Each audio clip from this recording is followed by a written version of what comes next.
Hello guys, welcome to CSS tutorial series. Guys, आज के इस लेक्चर के इनसाइट हम एक मोस्ट इम्पॉर्टेंट टॉपिक के ऊपर डिस्कस करने वाले हैं और उस टॉपिक का नेम है जेट इंडेक्स प्रॉपर्टी।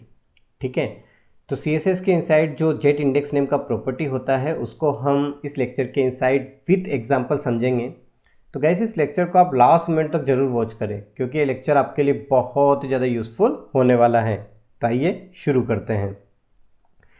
सबसे पहले मैं आपको बता दूं कि ये जो जेट इंडेक्स नेम का प्रॉपर्टी होता है ये रिलेटिव पोजीशन के साथ वर्क करता है, एब्सोल्यूट पोजीशन के साथ वर्क करता है, फिक्स्ड पोजीशन के साथ वर्क करता है और स्टिकी पोजीशन के साथ वर्क करता है। अगर स्टैटिक पोजीशन है तो वहाँ पर ये वर्क नहीं करेगा। तो इन चारों के साथ मैं आपको जेट इंडेक्स नेम की प्रॉपर्टी को वर्क करके बताऊँगा ताकि आप समझ पाए कि आखिर क्यों करते हैं और कहाँ पर इसका यूज़ किया जाएगा। ठीक है ना। तो सबसे पहले यहाँ पर मैं एक एग्ज़ाम्पल बना रहा हूँ जिसमें मैं हेडिंग लूँगा। हेडिंग के लिए मैं H1 टैग बना रहा हूँ और यहाँ पर टेक्स्ट मैं इसे ही रख देता हूँ जो टाइटल के इनसाइट हैं। इसे कॉपी कर लेते हैं और यहाँ पे पेस्ट कर देते हैं। ठीक है ना। अब हेडिंग तो हमारा हो चुका है। एक इमेज लेना है, इसके लिए img टैग हम लेंगे और src के इनसाइट हमें URL देना है उस इमेज का। तो यहाँ जो मेरा फाइल है उसके पैरेलल में एक इमेज रखा हुआ है कटरीना कैफ का, तो मैं उसे रीनेम करूँगा। इसे पूरा सिलेक्ट करूँगा, यहाँ से इस नेम को मैं कॉपी कर लूँगा और कॉपी करने के बाद यहाँ पर मैं पेस्ट कर दूँगा और सेव कर दूँगा। ठीक है ना। चलिए ब्राउज़र पर रन करके चेक करते हैं कि कैसा हमें अभी आउटपुट दिखाई दे रहा है। तो यहाँ ब्राउज़र पे मैंने रन किया तो आप देख सकते हैं यहाँ पर इस तरीके से आउटपुट आपके सामने दिखाई दे रहा है। ठीक है ना। अब एक पैराग्राफ और ले लेते हैं तो और बेटर तरीके से समझ में आएगा। पैराग्राफ के लिए मैं P टैग यूज़ कर रहा हूँ। पैराग्राफ मेरे पास कोई है नहीं तो मैं यहाँ डमी कंटेंट बना लेता हूँ ताकि मेरा पैराग्राफ रेडी हो जाए। तो मैं कॉपी कर लेता हूँ यहाँ से इसे और मल्टीपल टाइम पेस्ट कर देता हूँ। ठीक है ना। आप देख सकते हैं बहुत सी बार मैंने इसे पेस्ट कर दिया है ताकि मेरा एक डमी पैराग्राफ रेडी हो जाए ताकि मैं आपको समझा सकूं। चलिए सेव करते हैं और रीलोड करके चेक करते हैं। अभी आप देख रहे हैं यहाँ पर जो पोजीशन सेट है वो स्टैटिक है, तो यहाँ पर जेट इंडेक्स प्रॉपर्टी वर्क नहीं करेगा। ठीक है ना। इसके अलावा अगर आप कोई और पोजीशन सेट करते हैं CSS की हेल्प से तो फिर जेट इंडेक्स प्रॉपर्टी वर्क करता है। तो मैं क्या चाहता हूँ, मैं चाहता हूँ कि ये जो इमेज है ये हेडिंग और पैराग्राफ के पीछे आ जाए। तो सबसे पहले मैं यहाँ चाहता हूँ कि ये जो पैराग्राफ आपको दिखाई दे रहा है इसके पीछे ये इमेज शो हो जाए। तो इसके लिए क्या करना पड़ेगा, इसके लिए पहला जो पोजीशन है उसको मैं सेट करता हूँ यानी कि रिलेटिव, उसके साथ जेट इंडेक्स प्रॉपर्टी का यूज़ करके आपको बताता हूँ। ठीक है ना। तो CSS अप्लाई करना चाहता हूँ तो हेड सेक्शन के इनसाइड में स्टाइल टैग बना रहा हूँ और किसके ऊपर CSS मुझे अप्लाई करना है, देखिए मुझे इमेज के ऊपर करना है। तो अभी इमेज का जो डिफ़ॉल्ट पोजीशन है वो स्टैटिक है, तो पहले तो मैं इसका पोजीशन चेंज कर दूँ। पोजीशन चेंज करने के लिए मैं यहाँ पोजीशन नेम की प्रॉपर्टी यूज़ करूँगा और बाय डिफ़ॉल्ट स्टैटिक होता है, तो स्टैटिक से हटा के मुझे चेंज करना है। अभी कौन सा रखना है, रिलेटिव रखना है, तो मैं रिलेटिव कर देता हूँ। अगर आप रिलेटिव करेगा तो यहाँ पर जैसे आप रिलेटिव करते हैं तो यहाँ पर आपको कोई फ़र्क दिखाई नहीं देगा, अभी जैसा है वैसा ही आउटपुट दिखाई देगा। लेकिन पोजीशन रिलेटिव होने से फ़ायदा ये होता है कि आप इसको ऊपर नीचे खिसका सकते हैं। ठीक है ना। तो मैं यहाँ टॉप से इसको 100 पिक्सल नीचे खिसका देता हूँ। ठीक है ना। रीलोड करते हैं, आप देख सकते हैं अभी ये पैराग्राफ के ऊपर चढ़ गया है। ठीक है।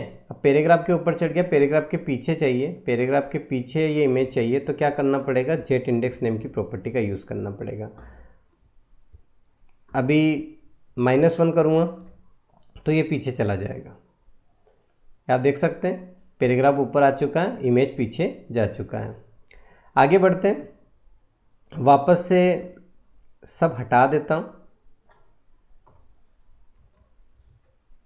रीलोड करते हैं, जैसा था वैसा हो चुका है वापस से।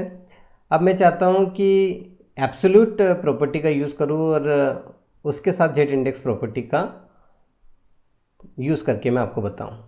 तो सबसे पहले मैं यहाँ पर पोजीशन चेंज करूँगा। पोजीशन अब मैं क्या कर देता हूँ, एब्सोल्यूट कर देता हूँ। एब्सोल्यूट पोजीशन जैसे ही करूँगा तो ये इमेज बिल्कुल अलग ही चला जाएगा। ये पैराग्राफ जो है ये इस हेडिंग के बाद आ जाएगा और इमेज बिल्कुल नीचे चला जाएगा, हट जाएगा अपनी जगह से पूरा। तो रिलेटिव और एब्सोल्यूट में डिफरेंस होता है। रिलेटिव में जैसा है वैसे ही रहता है, वो जगह नहीं छूटती है, उसके बाद आपको ऊपर नीचे करना होता है, ये जगह छोड़ देता है एब्सोल्यूट में, ठीक है ना। तो अब मुझे इसको पीछे धकेलना है, तो कैसे धकेलूँगा? तो बहुत आसान सा कॉन्सेप्ट है भाई। आपको यहाँ पर जेड इंडेक्स प्रॉपर्टी यूज़ करना है और यहाँ -1 लिख दें आप, ठीक है। तो ये पीछे चला जाएगा। अब आप चाहते हैं कि नहीं इमेज थोड़ा और ऊपर आ जाए, तो आप क्या करें, यहाँ लेफ्ट नेम का प्रॉपर्टी यूज़ करें और यहाँ 0 पिक्सल सेट कर दें, ठीक है। और इसके बाद आप टॉप प्रॉपर्टी यूज़ करें और यहाँ 0 पिक्सल सेट कर दें इस तरीके से, ठीक है ना। रीलोड करते हैं तो आप देख सकते हैं लेफ़्ट और टॉप दोनों के 0 0 पे ये चला गया, तो सबसे ऊपर ये जा चुका है। तो ऊपर हेडिंग आ चुका है, पैराग्राफ आ चुका है और पीछे इमेज आ चुका है आपका, ठीक है ना।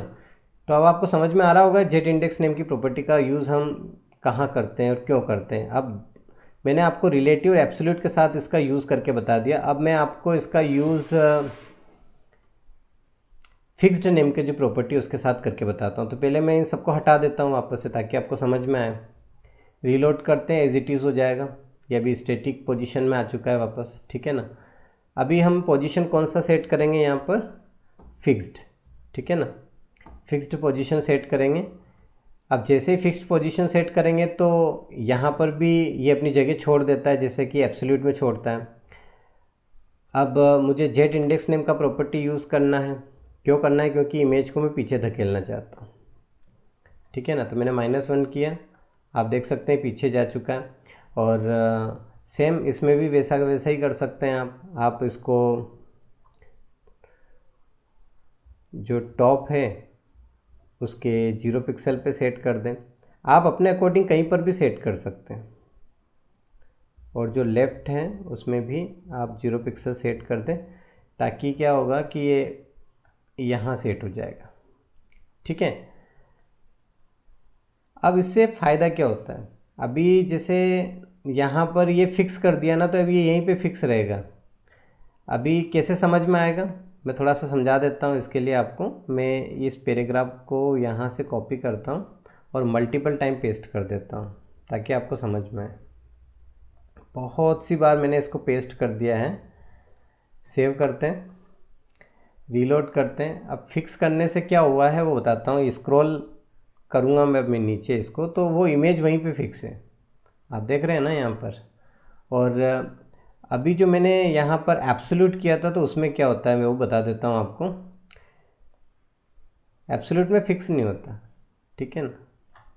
दोनों में डिफरेंस समझ में आ जाएगा तो आपको कन्फ्यूज़न नहीं होगा, इसलिए बता रहा हूँ। रीलोड करते हैं यहाँ पर, और अब देखो यहाँ पर अब इमेज भी जा रहा है ऊपर। पहले इमेज फिक्स हो गया था, तो समझ गए आप। अब मैं इसका यूज़ आपको स्टिकी जो पोजीशन होता है उसके साथ करके बताता हूँ, ठीक है ना। तो अब मैं पोजीशन क्या कर देता हूँ, यहाँ पर पहले सब हटा देता हूँ यहाँ से। ये मैंने हटा दिया यहाँ से सब, ठीक है ना। रीलोड करते हैं। अभी ये इसका डिफ़ॉल्ट व्यू है, यानी कि स्टैटिक पोजीशन है। अब मैं यहाँ पर कौन सी पोजीशन चेंज करना चाहता हूँ, मैं पोजीशन यहाँ पर स्टिकी करना चाहता हूँ, ठीक है ना। तो स्टिकी पोजीशन मैंने कर दिया यहाँ पे। अब जैसे ही मैं स्टिकी पोजीशन करूँगा तो होगा क्या, ये बिल्कुल रिलेटिव जैसा ही वर्क करेगा। लेकिन इसमें होता क्या है वो बता देता हूँ आपको। मैं अभी टॉप पे, यानी कि टॉप यहाँ 100 पिक्सल दे देता हूँ। अब 100 पिक्सल पे मैं इसको सेट कर रहा हूँ, ठीक है ना। तो होगा क्या, जब मैं स्क्रॉल करूँगा तो देखिए, ध्यान से देखिएगा, जब मैं यहाँ पर आ रहा हूँ 100 पिक्सल पे आ रहा हूँ, तो ये इमेज वहीं पर है जैसे कि फिक्स्ड में था वैसे, ठीक है। 100 पे मैंने इसको सेट किया तो 100 पे ये सेट हो गया, ये इस तरीके से ये यहीं रहेगा, ठीक है ना। अब मैं इसको पीछे करना चाहता हूँ। अभी आप देखेंगे तो इमेज ऊपर आ रहा है और पैराग्राफ पीछे आ रहा है, तो इमेज पीछे चाहते हैं हम, तो यहाँ पर हम क्या करेंगे, जेट इंडेक्स प्रॉपर्टी का यूज़ करेंगे। ये जेट इंडेक्स प्रॉपर्टी का यूज़ किया और क्या किया मैंने यहाँ पे -1 किया, तो अभी क्या होगा कि इमेज पीछे चला जाएगा, ठीक है ना। और अब रीलोड करेंगे अपन, यहाँ पर ये स्क्रॉल करके नीचे लाएंगे, ठीक है ना। रीलोड करने के बाद तो यहाँ पर अब ये इमेज पीछे दिखाई देगा और स्टिकी किया हुआ है पोजीशन, तो जहाँ पर हमने सेट किया है वो वहाँ पर सेट हो चुका है, ठीक है। तो गाइस आज के इस लेक्चर के इनसाइट हमने जेट इंडेक्स प्रॉपर्टी के बारे में डिस्कस किया और इसको विथ एग्जांपल समझा। आई होप कि आपको ये लेक्चर बहुत अच्छे समझ में आया होगा। मिलते हैं नेक्स्ट लेक्चर में, तब तक के लिए बाय बाय।